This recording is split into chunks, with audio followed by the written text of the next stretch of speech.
கதிர்குட்டிக்கு 5 months இருக்கும்போதே நான் நேட்டிவ்லேருந்து இங்கே வந்துட்டேங்க. அதுக்கப்புறம் தனியாக தான் வச்சு பார்த்துக்கிறேன்.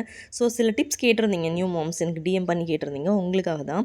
ஸோ இது ஈஸியா இல்லை கஷ்டமா? நாங்களும் அந்த மாதிரி வரலான்னு இருக்கோம் அப்படின்னு சொல்லி கேட்டிருந்தீங்க. ப்ராப்பராக எல்லாத்தையுமே வந்து ஸ்கெடியூல் பண்ணிட்டீங்கன்னா உங்களுக்கு ஈஸியாக இருக்குங்க. காலையில் 6 to 6:30 போல் நான் எழுந்திரிச்சிருவேன். என்னோட அந்த மேனேஜிங் டிப்ஸ் நான் சொல்கிறேன்.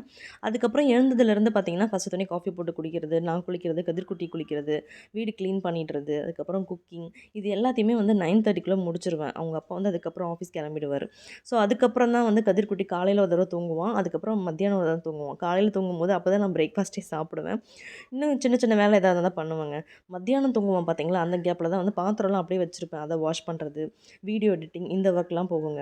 அது இல்லாமல் அவனை வந்து ஒரு நாளைக்கு 2 தடவை வந்து நான் கீழே பார்க் இருக்காங்க கூட்டு போவேன். வீட்டுக்குள்ளேயே வச்சிருந்தா அவங்களுக்கு ஒரு மாதிரி இருக்கும் இல்லையா? ஸோ அதனால் வந்து கூட்டு போவேன். இன்னொரு முக்கியமான விஷயம், நான் ஊர்லேருந்து வரும்போதே அவனை குளிக்க வைக்கிறது எப்படின்னு நான் கற்றுக்கிட்டேங்க. அது ரொம்ப ரொம்ப முக்கியம். ஊரில் இருக்கும்போது பெரியவங்க குளிக்க வைப்பாங்க இல்லையா? அதை பார்த்து அப்படியே ப்ராக்டிஸ் எடுத்துட்டிங்கன்னா போதும். அந்த அளவுக்கு கஷ்டம் கிடையாது. ஈவினிங் ஒரு 7:30 to 8 அந்த டைமில் பார்த்தீங்கன்னா கதிர்குட்டி தூங்கிடுவாங்க. அவங்க அப்பாவும் வந்துருவாரு. அதுக்கப்புறம் தான் போயிட்டு நான் டின்னர் செய்வேன். ஸோ டின்னர் செஞ்சு சாப்பிட்டுட்டு அவன் நைட்டு தூங்கிட்டானா, அதுக்கப்புறம் காலையில தாங்க எழுந்திரிப்பான். நானே தான் எழுப்பி எழுப்பி ஃபீட் பண்ணுவேன்.